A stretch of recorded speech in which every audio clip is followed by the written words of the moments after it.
Haryanvi music industry के मशहूर singer Rahul Fazilpuria ने जी दिल्ली एनसीआर हरियाणा पर अपनी चुप्पी तोड़ी है। राहुल फाजिलपुरिया ने गुरुग्राम पुलिस से सुरक्षा मांगी।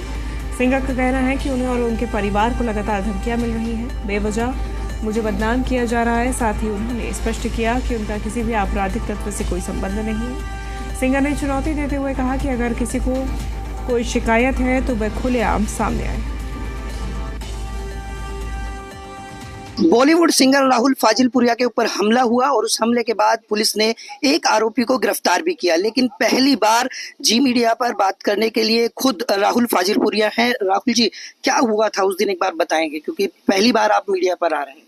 सर, मैं उस दिन फाजिलपुर से गाड़ी लेके निकला था और मेरे आगे एक गाड़ी आई थी। मेरे को नाम भी उसका बाद में पता लगा जब सीसीटीवी देखे थे।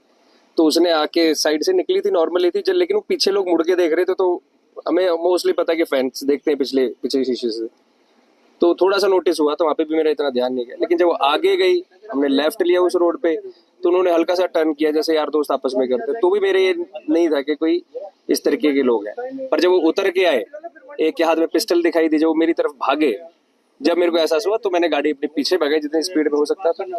उसके बाद उन्होंने फायर किया और उसके बाद वो भाग के निकल गए। फिलहाल इस पूरे मामले में पुलिस की तरफ से क्या तफ्तीश की गई है, क्योंकि जिस तरह की चीजें निकल कर आई, एक नोट भी आपको मिला था धमकी भरा, वो कहाँ से, कौन, क्या तथ्य निकल कर आए उसमें? सर, उस पर मैं कहना चाहूंगा पुलिस इन्वेस्टिगेट करे कि वो नोट सही है, नहीं है, गलत है, क्या है, और अच्छे से इन्वेस्टिगेट करेंगे तो पता लगेगा कि उस नोट में दम है या जो एक कॉल मुझे पुलिस के सामने आई थी उसमें दम है। वो कॉल आने के बाद मैंने ही पुलिस से रिक्वेस्ट की थी कि सर अभी कोई चीज़ मीडिया में ना जाए जब तक आपको अच्छे से इन्वेस्टिगेशन ना कर पाए, तो इसलिए मैंने उसमें मना किया था। बाकी कॉल्स आई थी, पुलिस के सामने आई थी, उसमें भी 5 करोड़ की बात थी, पंजाबी में सामने वाला बोल रहा था। तो जो दीपक नादल नाम आ रहा है, क्या इसके मार्फत ये धमकी आ रही है और क्या इससे आपके संबंध रहे? सर, मेरा संबंध अच्छे संबंध रहे, हमने साथ काम किया है, काफ़ी साल साथ काम किया है। और वो जैसे वो कह रहे हैं कि भाई उनका 5 करोड़ का हिसाब किताब है, मैं तो कहना चाहूँगा कि जब तक मैंने काम किया है उनके साथ, तो सब कुछ लेना देना उनके हाथ में। अगर पैसे आए भी हैं और खर्चे भी हैं, हमारे लेबल से पैसे आए हैं, अब चाहे ऑडियो में खर्चे हों, चाहे होटल्स में खर्चे हो, तो उन्हीं ने खर्चे हैं। तो सारा हिसाब किताब उनके पास है, वो आपके पास से बना के भेज देगा। हमें तो कोई याद नहीं कि ऐसा कोई हिसाब किताब है, तो आपके पास भेज देंगे, मैं अपना हिसाब दे दूंगा। अगर कुछ बनता हो तो बात कर लेंगे। दीपक नादल कभी आपका इतना अच्छा दोस्त होता था, दुश्मन कैसे, क्यों, आखिरकार क्यों दुश्मन बने? जब कोई अपना प्रोफेशन बदल ले, देश छोड़ के चला जाए और इस तरीके की गतिविधियों में हो और उसका पार्टनर ठीक ठाक काम कर रहा हो, तो किसकी आंखों को सुलाएगा? जब वो पता है कि वो गैंगस्टर के लाइन में है, ऐसे लोगों से कनेक्टेड है, तो चाहेंगे कि भाई ठीक है, ये भी बर्बाद हो, ये भी क्यों काम कर पाए। मेरे को डिफेम करने का सीधा सीधा काम उन्होंने किया है। तो मैं इसलिए कह रहा हूँ पुलिस इन्वेस्टिगेट करे कि पोस्ट में कितना दम है। वो जो लड़के पकड़े गए हैं और जो पकड़े जाएंगे वो असलियत बताएंगे कि क्या है। लेकिन जहाँ दीपक नांदल का एंगल आता है, तो मैं कह रहा हूँ कि जितनी भी पेमेंट्स आएंगी, अब स्टार कैसे बनते हैं? गानों से बनते हैं, गानों के अंदर पैसे लगते हैं। कोई मेरे आज तक फिल्म तो बनाई नहीं है, 10 से 15 गाने करे होंगे। एक एक गाने की पेमेंट लेबल्स ने करी है, चाहे वो जी म्यूजिक हो, चाहे टी सीरीज हो, चाहे व्हाइट हिल हो।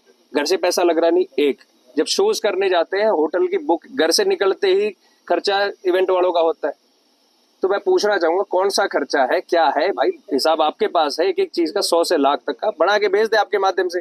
लेकिन ये गैंगस्टर वाला तरीका अपनाना, रिश्तेदारों को धमकी देना, ये तरीका सीधा नहीं। आपके नाम पर जो शो होते थे, क्या ये भी निकल कर आ रहा है कि दीपक नादल उसमें भी पेमेंट खुद कलेक्ट करता है? सर, मेरा लेखा जोखा सब कुछ वो करते थे, सब कुछ, शोज की पेमेंट हो, सब कुछ हो। कल को बात आएगी तो मैं प्रूफ भी है, मैं सारी चीजें दिखाने को तैयार हूँ। सब कुछ वो करते थे। किसी के अगर लेने भी हैं तो भी वो करते थे, देने भी हैं तो करते थे। अब आगे कहीं मेन स्पेस मैंने उनको बनाया हुआ था कि भाई मेरे जो भी डील्स होंगे आपने करनी है, तो सब कुछ उन्होंने करना था। और उनके अकाउंट्स में आए हुए हैं, आज तक सिर्फ एक पेमेंट मेरे अकाउंट में आई है 50 लाख रुपए की।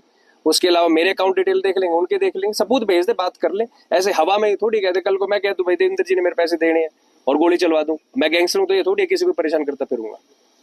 फिलहाल अभी बीच में आपको धमकियां भी मिली थी, उसमें क्या, किस तरह की स्थिति थी? उस तरफ आपके पास सुरक्षा भी थी, लेकिन बाद में पुलिस ने वापस ले ली थी। सर, मेरे पास पिछले 2 साल 2.5 साल से है, और उस टाइम पे सिद्धू मूसेवाले के हमने जब प्रोटेस्ट किया था उसमें हम काफ़ी एक्टिव थे। जब डबवाली में सिद्धू मूसेवाले भाई की अपना स्टैचू लगाया था, जब वहाँ पे भी हम गए थे। गुड़गांव के अंदर प्रोटेस्ट करे थे, आपने कवर भी करे हैं। इंटरव्यूज में मैंने कड़े शब्दों में जो गैंगस्टर्स हैं उनके खिलाफ कई बातें बोली हुई है।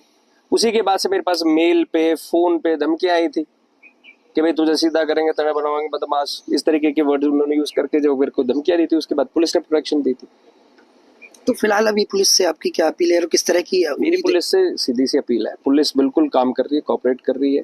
मेरे को कमिश्नर साहब से गुड़गांव पुलिस पे पूरा विश्वास है, वो कड़ी से कड़ी कार्रवाई करें, इसका सच्चाई पता करें। जो डिफेम करने की कोशिश कर रहे हैं उनकी भी सच्चाई पता हो। मैं तो चाहता हूँ बिल्कुल साफ सुथरी बातें हों, ये नहीं कि कोई भी आके कुछ भी बोल दे कि मेरा ये हिसाब है, मेरा हिसाब है, इसका ये करना है, उसका ऐसा करना है। नहीं, बिल्कुल नहीं, बातों से नहीं, सबूतों से बात हो। अब कोई बाहर बैठा है कुछ बोले जाओ भाई। एक आखिरी सवाल, दीपक से कब से आपकी बात नहीं हुई? और दूसरा, घर वालों को भी लेकर जिस तरह का बयान आया, जो नोट दिया गया, तो किस तरह का माहौल अब घर में है और कब से आपकी दीपक से बात नहीं? सर, घर वाले, साथ वाले सब इस चीज को लेके डरे तो हुई हैं, खौफ तो है ही। अब सबने घूमते हैं, बाहर जाते हैं। अब यहाँ पे आजकल आपको पता ही है कि हरियाणा के अंदर, गुड़गांव के अंदर हाल फिलहाल कैसा चल रहा है। कोई भी आए छोटी मोटी वारदात करते, फिर क्या रह जाएगा।